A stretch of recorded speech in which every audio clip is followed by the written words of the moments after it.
पुरुष के बाहरी भाग में भगवान खड़े होकर विचार करते हैं कि भैया आज की रात्रि हम लोग यहीं पर विश्राम करेंगे। उनको देखते ही वहाँ के आदिवासी लोग उनकी तरफ आकर्षित होते हैं और उनकी बड़ी सुंदर सेवा में लग जाते हैं। तो उनके प्रेम को देखकर भगवान वहाँ रात्रि भर सो जाते हैं और सवेरा होते ही वहाँ के जो मुखिया होते हैं उसे कहते हैं कि सखा निषाद, आप किसी अच्छे नाविक को बुलवाइए जो हमें इस सुरसरी नदी से उस पार पहुँचा दे।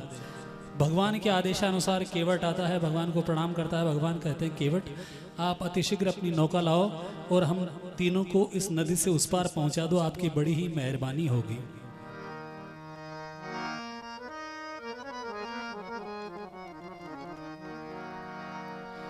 मांगी नाव न केवट आना,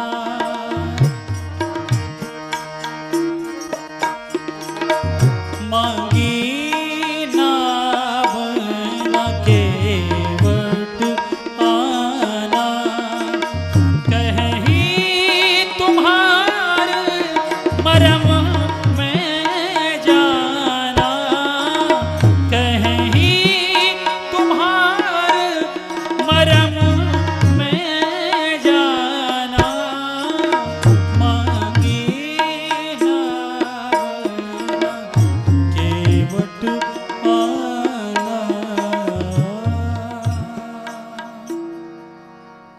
मांगी नावन केवट आना, कहीं तुम्हार मरम में जाना। भगवान कहते हैं अपनी नौका लाओ, लेकिन केवट कहता है नहीं, मैं नौका नहीं लाऊंगा क्योंकि मैं आपके मरम को अच्छी तरह से जानता हूँ। भगवान बड़ा आश्चर्य करते हैं, हमारे मरम को क्या जानते हो जरा बताओ तो।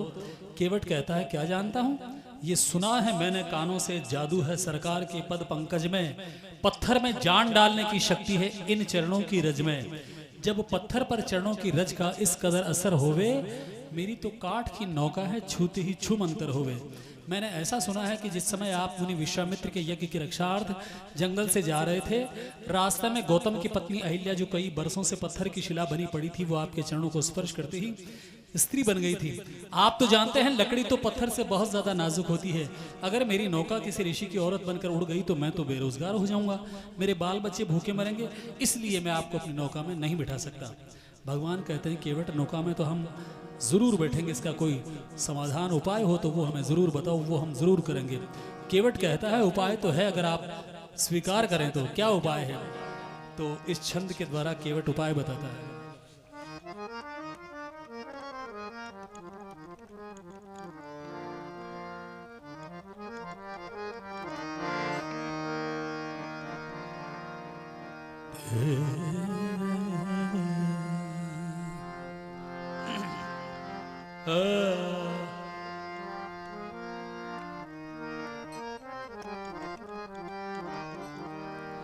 पद पदम धोय चढ़ावना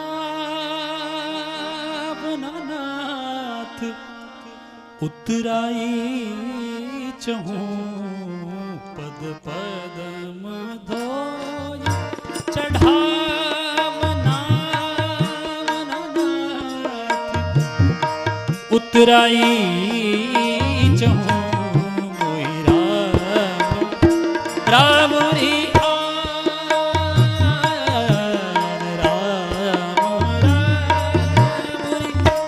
आन दशरथ शपथ सब साची कहूँ, पद पद होय चढ़ा।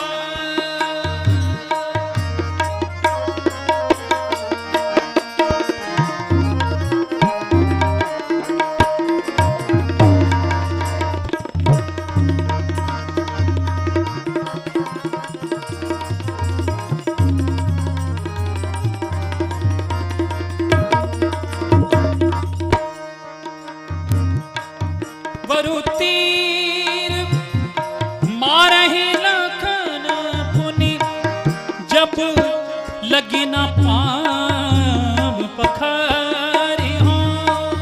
बरु तीर मारहि लखन पुनि, जब लगी न पाँव पखारी हो। तब लगिन तुलसीदास नाथ कृपालु पार उतारी पद पद धोय चढ़ावना उतराई चहूं पद।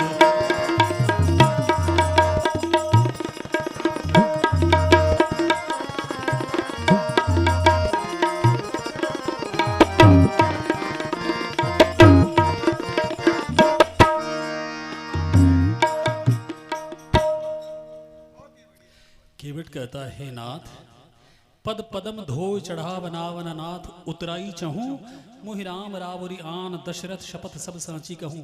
वरु तीर मारहि लखन पुनि जब लगिन पांव पखारी हों तब लगिन तुलसीदास नाथ कृपालु पार उतारी हों। यानी हे नाथ, जब तक मैं आपके चरणों की रेत को मलमल के धो नहीं लेता और वो पात्र जिसके अंदर आपके पांव को धोया जाएगा, अगर वो किसी ऋषि की औरत बनकर नहीं उड़ा तो मैं आपको अपनी नौका में बिठा सकता हूँ। मैं पैसा नहीं चाहता, पांव धोना चाहता हूँ। मेरी इस बात को सुनकर लक्ष्मण जी को बड़ा क्रोध आ रहा है। अपना धनुष बाण मुझे दिखा रहे हैं, लेकिन मुझे आपके चरणों की सौगंध, राजा दशरथ जी की आन, मैं आपको अपनी नौका में कभी नहीं बिठा सकता। और नौका की आवश्यकता ही कहाँ है। यही घाट से थोड़ी दूर है कटिलों जल था दिखा बहुजू। इस नदी में थोड़ी सी दूरी पर कमर तक का पानी है। मैं आपको एक एक करके कंधे पर बिठाकर नदी से उस पार पहुंचा दूंगा। नौका की कहाँ आवश्यकता पड़ती है। लेकिन भगवान कहते हैं, नहीं, हम नौका में जरूर बैठेंगे, आप पाँव धो सकते हैं, धो लीजिए। केवट को यह विश्वास नहीं हो रहा था क्या मैं भगवान को छू सकता हूँ, क्योंकि ये आदिवासी ऐसे घृणित व्यक्ति थे जिनसे सारा संसार उनकी छाया से भी नफरत करता था। लेकिन भगवान का आदेश पाते ही केवट बड़ा ही प्रसन्न होता और विचार करता, वाह रे केवट, तेरे भाग्य, जे पद ब्रह्मादि के नहीं धोए वो पद केवट मलमल धोए। जिन चरणों को धोने का सौभाग्य ब्रह्मा और शंकर को भी प्राप्त नहीं हुआ, वही चरण आज ये अछूत बिना कुछ लिए दिए ही धो रहा है। भगवान के पाँव को धोकर उस थोड़े से पानी में गंगा की कल्पना करता है। देखो ये थोड़ा सा जल इस छोटी सी थाली में किस प्रकार से हिलोरे मार रहा है। जिस तरह से माँ भागीरथी ब्रह्मा के कमंडल से निकलकर सारे संसार का उद्धार करने के लिए उतावली हो रही थी, उसी तरह से ये थोड़ा सा जल मानो इसी समय झलक कर सारे संसार का उद्धार कर देगा। रही थी कुछ दिनों तक जो ब्रह्मा के कमंडल में, फिरी थी घूमती जो शिव के केश मंडल में। भागीरथ जिसको लाए इस देश भारत पुण्यशाली में, उसी गंगा की लहरें आज बह रही है मेरी थाली में।